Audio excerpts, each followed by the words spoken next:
Was the apple in my mother's eye, so to speak. He'll be missed by the whole family. Yeah, but it looks like a trooper might be down. They're doing CPR on him right now. My mom in Mariupol. And my dad in Kyiv was my brother. And it's hard. I don't know what happened with my mom. If she died or... Was that the March is the last time that you talked to your mom? Mm-hmm. Yes. Do you know where she is now?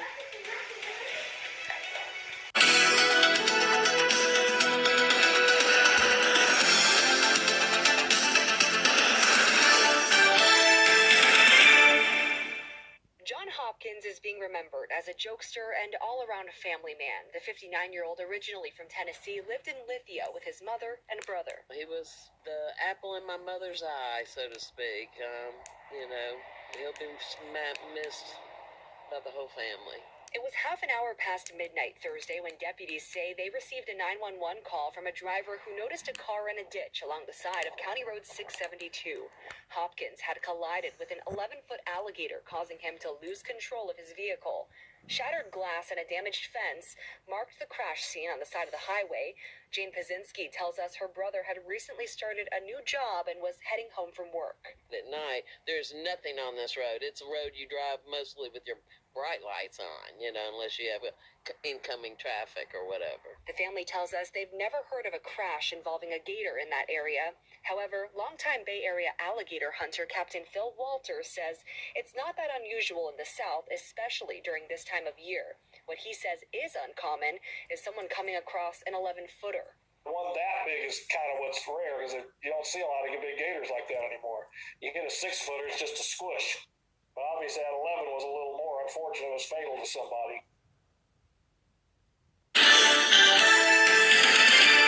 Tonight, this woman behind bars accused of driving under the influence and killing 2 Pennsylvania state troopers. Now, new details emerging that only add to the horrific tragedy. Yeah, but it looks like a trooper might be down. They're doing CPR on him right now. The officers fatally struck on the road early Monday morning as they helped a man walking on the highway. That pedestrian killed 2. At least three down radio. 1 trooper, 2 troopers down. The Philadelphia district attorney now charging the woman accused of 3rd-degree murder and a DUI charge, adding she had just been pulled over by the same officers for a traffic stop. They were doing a car stop trying to get an arrest on the southbound side. That stop cut short as they responded to calls about the man on the highway. The impact taking place when they were walking him back to their vehicle. Did you see the troopers in front of you, man? 21-year-old Johanna Tanae Webb is the accused driver. Webb has been denied bail and remains under arrest. The troopers killed have been identified as 33-year-old Martin Mack III and 29-year-old Brandon Siska, the pedestrian 28-year-old Reyes Oliveras. The district attorney additionally releasing details in court stating the driver admitted drinking cognac prior to the crash. Her attorney asking for her release with a tracking monitor before trial. Number 1, she's not a flight risk. Number 2, she's not a danger to society. This wasn't an intentional act. Right? We're not talking about a capital case here. We're not talking about a murder 1 case. We're talking about potentially an accident that happened, that people were involved in a confluence of unfortunate events that culminated into this horrific accident. Yet it will be up to a judge to decide as the investigation takes place and the families of the victims plan their funerals.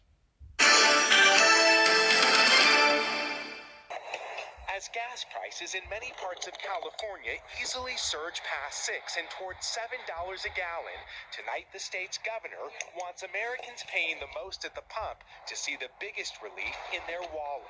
I'll be submitting a proposal to put money back in the pockets of Californians. If passed by state legislators, Gavin Newsom's new $9 billion proposal would give all state residents with a registered vehicle a $400 debit card, regardless of the car they drive or how much money they make. We would like to see the aid targeted to low and moderate income households, the people who are most negatively affected by rising prices. While critics contend Newsom's plan doesn't adequately help those most in need.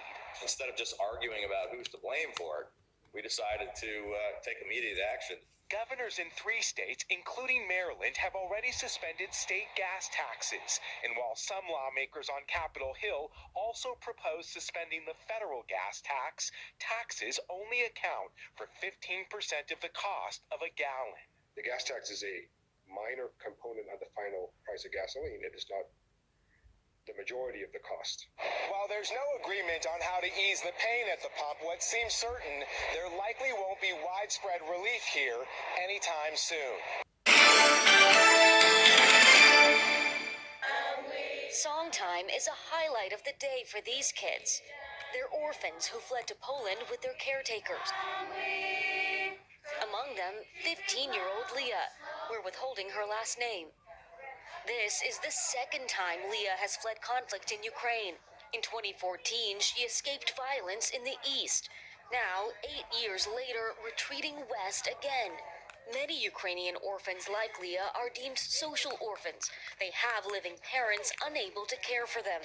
My mom in Mariupol. And my dad in Kiev was my brother. And it's hard. I don't know what happened with my mom. If she died or... The 5th of March is the last time you talked to your mom? Mm-hmm. Yes. Do you know where she is now? I don't know. Ukraine has one of the largest orphanage systems in Europe, caring for almost 100,000 children, according to UNICEF. The agency also warns that children fleeing war are at heightened risk for trafficking. It's a concern for Mykola Zaharov, the director of Leah's orphanage. It's a big danger, he says. It's why they've registered all the children with the Ukrainian embassy here in Poland. Ukraine is among the top countries for U.S. adoptions, according to State Department data. It's where American Wendy Farrell found her daughter. She then started a nonprofit to support this orphanage and flew here when the war broke out.